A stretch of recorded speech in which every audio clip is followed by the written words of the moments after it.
name is Sophia Ebert. I am 8 years old and I'm in 2nd grade. I would describe myself brave, fierce, a fighter. I was diagnosed with neuroblastoma in 2016. I was 6 years old. We had never heard of neuroblastoma when Sophie was diagnosed with it, and we were told that Sophie had a 50% chance of survival, and that's terrifying to hear as a parent. Zach turned to me and he said, "I have a fire inside of me, and we will fight this and we will beat this." I'm Jack Demers and I am 16 years old. I was first diagnosed with neuroblastoma when I was 2.5 years old. The statistics weren't very favorable back when Jack was diagnosed. The doctor had said, "This is very bad. He probably will not even see kindergarten." It was life-shattering because I knew that we had just been handed potentially a death sentence. As parents, you have to keep pushing the envelope to look for treatments. Weeks later, we were at Sloan Kettering for the usual protocol, chemos, surgery. Jack was fortunately NED, no evidence of disease after that first year and a half. And then this monster comes back. I relapsed at 8, and then I relapsed again when I was 10. The third one was around, I really knew, like, this is cancer, and it's not going down. Our home hospital's plan was chemotherapy, radiation, stem cell transplant. I had tubes going through my arm and my hair fell out. All of my hair. I made a YouTube video about that. If my hair wouldn't start falling out, then I wouldn't start being better. There's so much hair.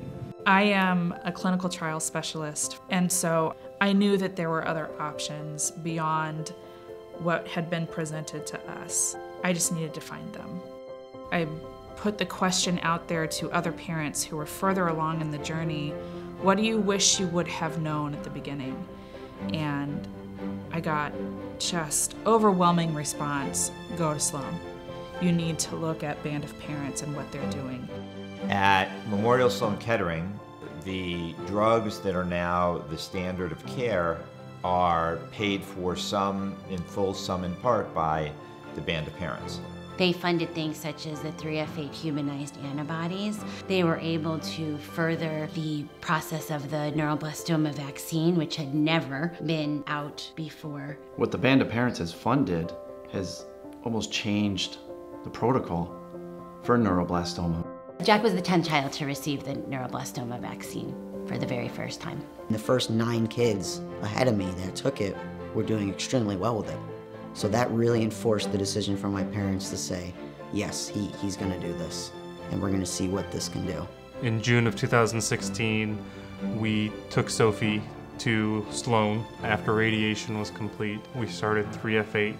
After the 3F8, we moved on to vaccines. It was very exciting and gave us a lot of hope that what Sophie was receiving was the latest and the greatest. Vaccines and 3F8 was teaching my body how to fight off the cancer if it ever tried to come back in my body.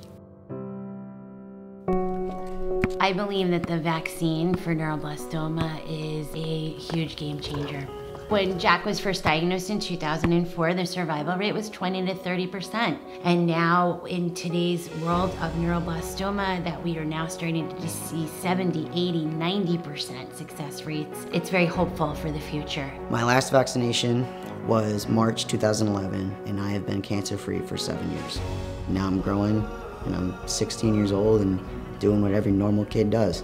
I love racing and riding my dirt bike. When I race, I always just have this mindset of like never give up, just like I had since I was 2.5.